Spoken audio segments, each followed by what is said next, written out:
João Dória está com a Covid-19. O anúncio foi feito no início da tarde, pouco antes da coletiva diária do governo de São Paulo sobre a pandemia do novo coronavírus. De acordo com a assessoria do Palácio dos Bandeirantes, o governador não apresenta sintomas e permanecerá isolado nos próximos dias. Morreu hoje de Covid-19 a avó materna de Michele Bolsonaro.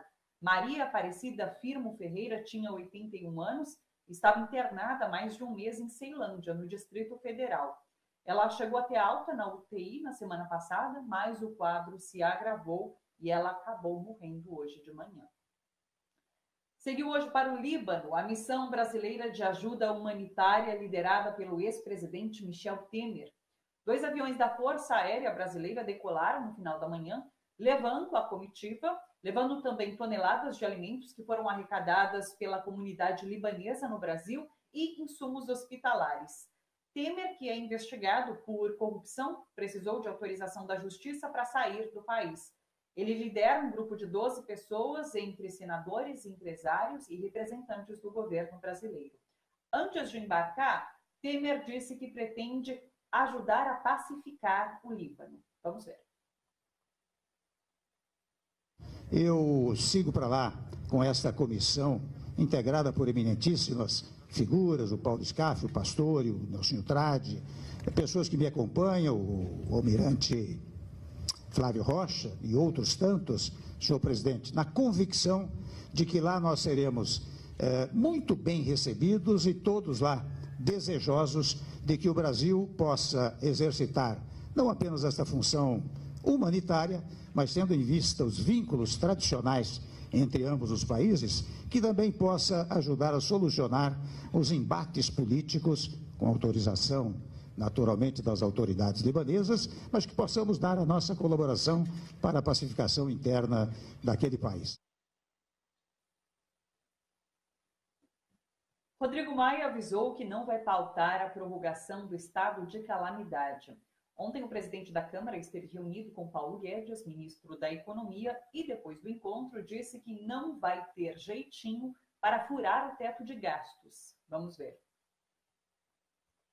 De forma nenhuma, a presidência da Câmara vai pautar, e eu espero que o governo não encaminhe, nenhuma prorrogação do estado de calamidade, para que isso não seja um instrumento de se utilizar a PEC da guerra olhando o próximo ano, quer dizer, usando a prorrogação do estado de calamidade como instrumento para furar o teto. Nós queremos encontrar caminhos, né, para melhorar a qualidade do gasto público, mas não será furando o teto de gastos, não vai ser construindo um jeitinho para resolver o problema. Não há jeitinho mais para resolver os problemas de gasto público no Brasil.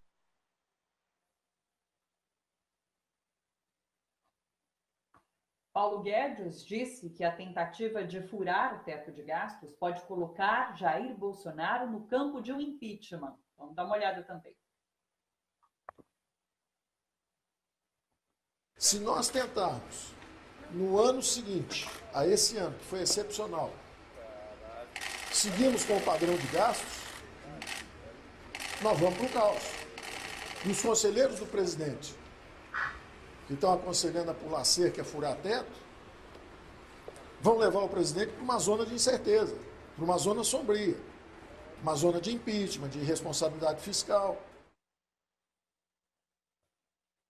Pois é. Uma juíza de Curitiba, ela citou raça para condenar um homem negro. A advogada Thaís Pozobon, que é defensora de Natan Vieira da Paz, publicou o trecho da sentença nas redes sociais. Nesse trecho publicado, a juíza Inês Arpelon escreveu o seguinte: sobre sua conduta, se referindo à conduta de Natan, nada se sabe, seguramente integrante do grupo criminoso em razão da sua raça. Natan foi condenado por integrar a organização criminosa e por furto, com pena de 14 anos e 2 meses de prisão. A postura da juíza foi denunciada ao Conselho Nacional de Justiça.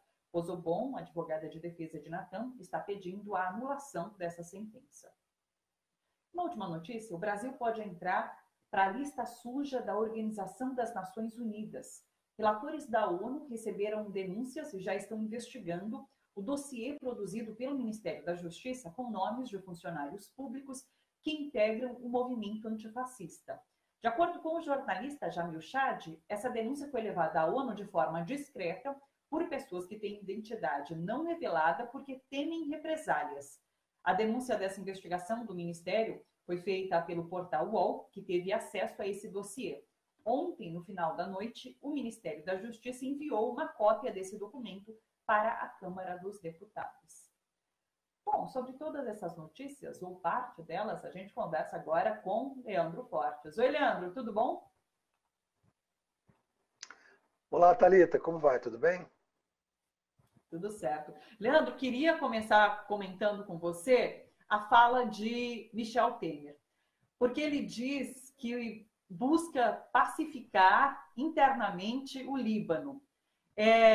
Como se ele tivesse pacificado o nosso país, como se ele fosse um exemplo de pacificador. Eu achei bastante interessante essa fala. Como que você viu isso? O governo Bolsonaro não tem limites para o ridículo.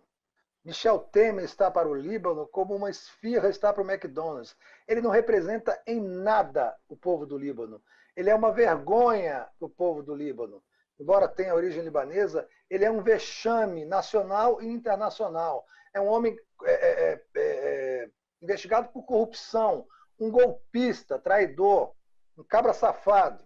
Não deveria representar o Brasil em nada, muito menos diante de um povo que sofreu uma tragédia das dimensões que o povo da cidade de Beirute, no Líbano. Então, assim, é mais um vexame internacional do Brasil, né, perpetrado por esse grupo, por esse hospício do governo Bolsonaro, que manda um sujeito como esse representar o país, né, levando comida, né, em aviões da FAB para o Líbano, né, e dizendo que vai pacificar. Vai pacificar o quê? Essa explosão sequer foi um ato de guerra, essa explosão não tem nada a ver com violência no Oriente Médio, foi uma explosão, foi um armazenamento irresponsável de produtos químicos. Não tem pacificação nenhuma. Beirute não foi bombardeada. Esse homem é um homem ridículo, como tudo que vem nesse governo. Ele falou, inclusive, que junto com ele está indo nesse avião o senador Nelsinho Trade, do PSD do Mato Grosso do Sul. Nelsinho Trade é acusado de receber uma propina de 100 milhões de reais num escândalo na prefeitura de Campo Grande, conhecido como Lixo Gate. Né? Então, é esse lixo, junto com a comida que a comunidade libanesa arrecadou no Brasil, é que está sendo levado para o Líbano para representar o Brasil. Infelizmente, eu peço desculpas ao povo do Líbano, à comunidade libanesa. Do Brasil está sendo representado numa situação trágica e humanitária como essa, como um sujeito desqualificado como esse Michel Temer. É uma tragédia dentro da tragédia, Thalita. Aliás, o senador Nelson Trade, ele é presidente da Comissão Mista de Controle de Assuntos de Inteligência. Comissão essa que, na semana passada, pediu esse documento, o dossiê, para ser entregue à Câmara. E esse documento foi entregue ontem à noite. Então, num momento como esse, em que a comissão recebe esse dossiê para analisá-lo, para ver de fato do que se trata, porque o ministro da Justiça foi ouvido, inclusive, na semana passada, falou se tratar de um relatório, admitiu que existe de fato, mas falou que é um relatório e não um dossiê. Nesse momento em que o documento chega às mãos da comissão, Nelson Trade viaja com essa comitiva para o Líbano e não vai poder analisar nesse momento. E é um material importantíssimo que precisa de análise. Então, além de tudo, tem mais isso. Tem, o que configura, na verdade, uma fuga do problema. E sabe-se lá o que esse documento está sendo feito com esse documento na mão de gente como Nelsinho Trade. Né? Esse documento é um documento muito importante porque ele revela a dimensão intrinsecamente fascista desse governo Bolsonaro, de perseguição de servidores públicos que não pensam como pensam os fascistas que estão no poder. É uma perseguição clara, ditatorial, contra pessoas que têm um pensamento divergente do pensamento homogêneo hoje dentro do poder central. E é crime.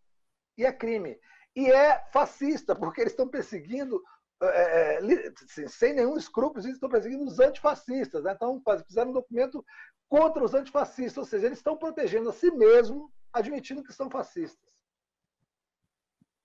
Vamos falar agora um pouquinho sobre Rodrigo Maia e Paulo Guedes, que falam sobre não vai ter estado de calamidade, não podemos ultrapassar o teto de gastos. Lembrando que a gente está nesse momento da pandemia, precisando de investimento na saúde, precisando do auxílio emergencial, dessa entrega do auxílio emergencial, e num momento como esse de combate à pandemia, eles fazem uma fala como essa. O que você achou? Thalita, a verdade é o seguinte, que esse governo é dividido em duas composições básicas. Um é o hospício, que é tocado pelo Bolsonaro e pelos os dementes que o acompanham e que falam as barbaridades junto com ele, e o outro é o balcão, que é tocado pelo Paulo Guedes. Nesse balcão do Paulo Guedes, onde ele está vendendo todo o patrimônio público e destruindo a soberania nacional, destruindo as estatais, destruindo todo o patrimônio público acumulado até aqui pelo povo brasileiro, e demonizando o serviço público.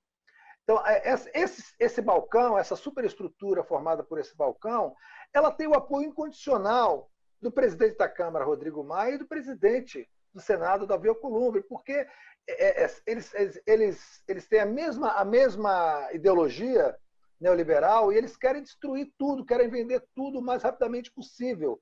Porque, de certa forma, essa fala do Paulo Guedes demonstra que, seguinte, que ele tem pouco tempo para fazer a destruição que falta. Tanto que ele chegou ao ponto de, na verdade, de ameaçar o Bolsonaro. Na fala dele, ele deixou bem claro. Se não fizer o que ele Guedes quer, o que ele quer tem que fazer, Bolsonaro vai entrar na zona de impeachment. Ou seja, vão pegar o Al Capone não pelos crimes que ele comete matando pessoas. Vão pegar o Al Capone ali na sonegação fiscal. Vão pegar o Al Capone, o nosso, o Bolsonaro, ali na irresponsabilidade fiscal. Então, o Rodrigo Maia ele está tendo uma ação exatamente como a do Bolsonaro, uma ação genocida. Não se discute economia dessa forma durante uma pandemia, Thalita. Assim, você estabelecer um teto de gastos quando já tem 100 mil mortos no Brasil, onde morrem mais de 1.200 pessoas por dia, e esses caras estão discutindo teto de gastos, porque ano que vem vai ser um problema, isso não é um jeitinho. Só um sujeito como Rodrigo Maia, né, gordinho e corado, bem alimentado, morando comendo nos melhores restaurantes e vivendo da melhor forma, tomando banho de ofurô, pode ter uma narrativa cruel, né? Uma narrativa assim, horrível como essa, num momento como esse. Assim, é a falta total de empatia com a população brasileira, é a falta total de empatia com as pessoas que perderam milhares de parentes, amigos e entes queridos e vão continuar perdendo, porque esses caras agora decidiram que tem que respeitar o teto. Não pode prorrogar a PEC da guerra, que não é PEC de guerra nenhuma. É a PEC da sobrevivência da população brasileira. Não pode ter limite de gastos durante uma pandemia que já matou mais de 100 mil brasileiros. Onde é que essas pessoas vivem, Thalita? Onde é que essas pessoas vivem? Onde é que essas pessoas foram educadas? Que tipo de gente o Brasil conseguiu gestar desde o golpe para cá? Esse Rodrigo Maia tinha gente se enganando com ele. Não, é uma pecinha, é uma figurinha pequena, mas extremamente perniciosa dessa estrutura do neoliberalismo no Brasil, que está subordinada diretamente ao ministro Paulo Guedes. Esse alinhamento é claríssimo de Rodrigo Maia com o Paulo Guedes. Você sabe que nessa reunião, Rodrigo Maia também disse que não há possibilidade de manter os R$600 do auxílio emergencial. Então, ele também defendeu a redução, assim como tem feito o governo. Agora, para além disso, levar a cabo essa agenda neoliberal de Paulo Guedes parece que se tornou talvez um pouco mais difícil por conta dessas demissões de hoje, né? Até peguei os nomes direitinhos aqui. Salim Matar, que cuidava do plano de privatizações do governo, Paulo Ebel, que era responsável pela reforma administrativa. Então, são duas baixas importantes para Paulo Guedes nessa agenda que ele planeja, né? Eu tenho a impressão, Thalita, de que o Paulo Guedes está engrenando o desembarque dele do governo, né, para sair e dizer, olha, o que eu pude fazer, eu fiz. E as pessoas que o ajudaram nessa destruição do patrimônio, na destruição da soberania nacional, estão saindo antes. É uma estratégia relativamente manjada. As pessoas vão esvaziando e ele sai por último e apaga a luz do Bolsonaro, que se dane e que cuide do hospício dele, como outro ministro está fazendo, porque ele já fez o que tinha que ser feito. Paulo Guedes não trabalha para o governo Bolsonaro. Paulo Guedes trabalha para o poder econômico estabelecido, para os financistas, para os bancos, né, para os interesses internacionais no Brasil. Paulo Guedes não tem nenhum vínculo com o interesse público brasileiro. Nem ele, nem essa equipe dele. Essas pessoas estão saindo e estão indo ganhar muito dinheiro no mercado financeiro, estão sendo empregados em grandes consultorias, em bancos. Então, assim, eles estão destroçando o país por interesses próprios e para cumprir uma tarefa, né, uma agenda internacional de destruição da economia brasileira e submissão total dessa economia aos interesses estrangeiros, normalmente aos interesses dos Estados Unidos. E todo mundo já sabe isso, é claro. É claro como, né, é transparente.